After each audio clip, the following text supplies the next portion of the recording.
Mr. Sablan, you're recognized first.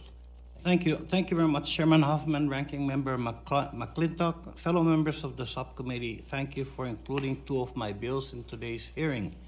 H.R. 737, eliminating the sale of shark fins in the United States, and H.R. 1809, providing parity for U.S. insular areas in the District of Columbia under both the Pittman-Robertson Wildlife Restoration Act and the Dingell-Johnson Federal Aid in Sports Fish Restoration Act. The Shark Fin Sales Elimination Act, whose chief sponsor are Congressman McCaw and I, has 177 co-sponsors to date. 12 states and 3 of the insular areas have already passed legislation banning the sale of shark fins. Numerous corporations, including UPS, Amazon, Disney, Hilton, Grubhub, have policies in place to block the trade in shark fins.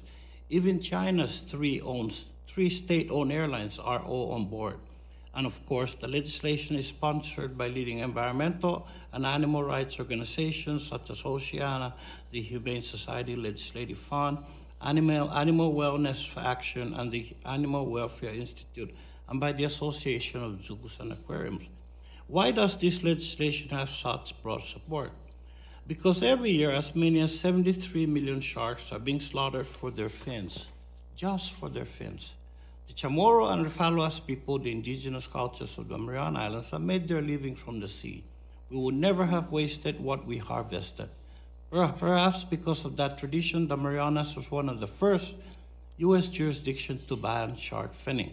The shark fin ban before us today, which I introduced in 2014, is based on that Marianas law. The ancient Chamorro people of the Marianas understood that ultimately all life depends on the health of the oceans.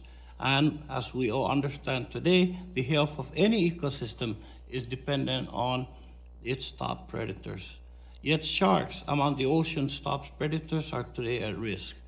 As a representative sample of the scientific literature, I ask unanimous consent to add to the record a 2013 statistical analysis from the journal Marine Policy titled Global Catches, Exploitation Rate, and Rebuilding Options for Sharks.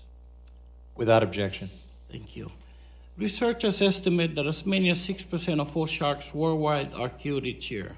This exceeds the average rebound rates of under 5% and explains why shark populations are in decline.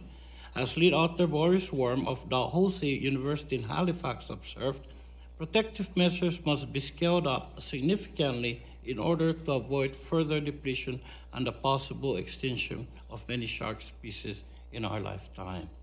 That is what my bill does. It bars the sale of shark fins in our country, and by doing so reduces demand for shark fins worldwide. By reducing demand for shark fins alone, we force wiser use of our ocean resources, protecting their ecological and economic value for us all today and for those to come after us. I ask for this subcommittee's favorable support of H.R. 737. My second bill on the agenda, H.R. 1809, also aims to restore wildlife and also has bipartisan support. In fact, the bill passed the House in the last Congress by unanimous consent, though the Senate failed to act. Introduced previously by our former colleague from Guam, Ms. Madeline Bordallo, the legislation simply gives the insular areas and the District of Columbia the same base funding as states under the Pittman-Robertson and Dingell-Johnson Acts. This is like the changes to the Land and Water Conservation Fund that Congress approved in February and the President signed into law on March 12. Pittman-Robertson and Dingell-Johnson support a variety of conservation, education, and recreation programs at no cost to taxpayers. I ask for this subcommittee's support of H.R. 1809, and I hope we will all be able to move both H.R. 737 and H.R. 1809 quickly out of the committee to the floor for consideration. Thank you very much, Mr. Chairman. Thank you, Mr. Sablan. The chair now recognizes